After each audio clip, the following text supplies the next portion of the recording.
Yung meron kang kahilingan na hindi pa binibigay at pinagkakaloob, ito po ba ay it's a no or it's a wait? Well, sa ganyan po,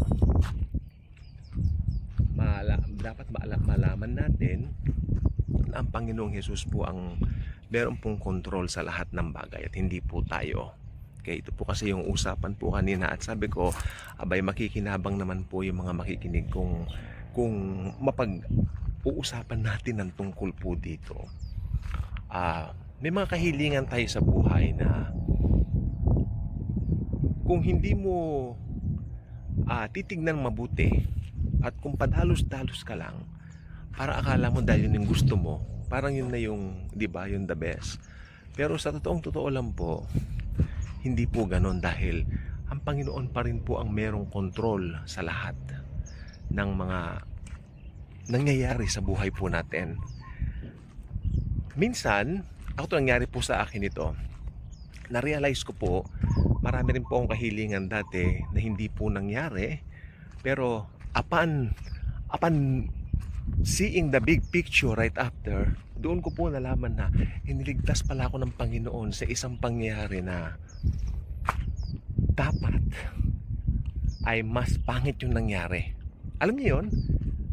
Kung yung kahilingan ko pa lang yun, binigay mo Lord ako sana hindi ganito kaganda yung nangyari. May mas maganda pa kasing nangyari nung hindi ibinigay ng Panginoon yon. Kaya ako naniniwala po talaga ako, the best ang kalooban ng Panginoong Hesukristo sa bawat isa po sa atin. Okay, sa buhay po natin ito, marami tayong tanong, marami tayong hindi nalalaman, marami tayong parang namimisteryosohan tayo sa life, sa buhay. Pero kung titignan po ninyong mabuti ay alam natin na lahat po ng bagay hawak po ng Diyos. Si Jesus ang may hawak ng lahat. If you know that the Lord Jesus Christ Himself ang may hawak ng lahat, hindi ka magugulumihanan, hindi ka matatakot, hindi ka mag-iisip na baka may mangyaring pangit, no? Minsan kasi laging ganun ang iniisip po natin. Nauunahan po talaga tayo ng takot, nauunahan po tayo ng kaba. What will happen? Especially pag finances ang usapan. Yung usapan yung tungkol sa pera, yung usapin tungkol sa, di ba, sa kabuhayan. Marami pong kinakabahan dyan, especially nung COVID-19. Doon ko po nakita yung mga nagiging reaksyon ng mga tao regarding that. Sila po ay nagugulumihan na, natatakot, nagkukuha ng pagkain. Kaya yung iba po, kung mapapansin nyo yung ibang bansa naging desperado, hindi ba may mga malls na binabato nila? Pumapasok sila sa loob ng mga malls para, hindi po ba, para makakuha ng pagkain? Talagang naging desperado. Pero kung anak ka ng Diyos, hindi po ganyan ang magiging kaisipan po ninyo. Dahil alam mo, ang Panginoong Hesukristo, meron na po siyang much better para po sa atin. At kung alam mo yon, alam mo ang buhay ay hawak ni Jesus. Jesus alone Himself controls everything, not us. Hindi po tayo. Okay? Kailangan lang po talaga ng linaw diyan sa bagay na yan. Dahil kung hindi malinaw sa iyan, natural, malamang malabo. Kung hindi malinaw, malabo, hindi po ba? Okay, so ayan po ang nais kong sabihin po sa inyo sa umaga pong ito. At alam ninyo, ngayon po kasi meron kaming sitwasyon. Lahat kami, situation namin na magwe-wait pa kami.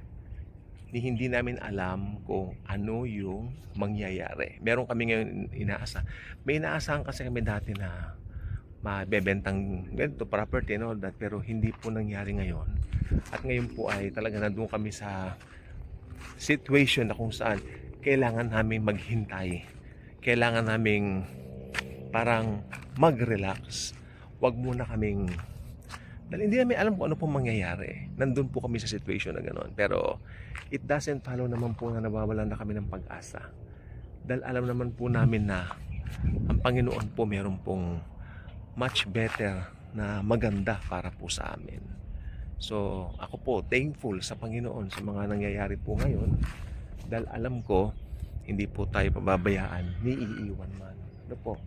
So I hope tayo po magkaroon din po ng ganong klaseng kaisipan na hindi po yung kung ano yung nais natin, kundi yung nais po ng Panginoon.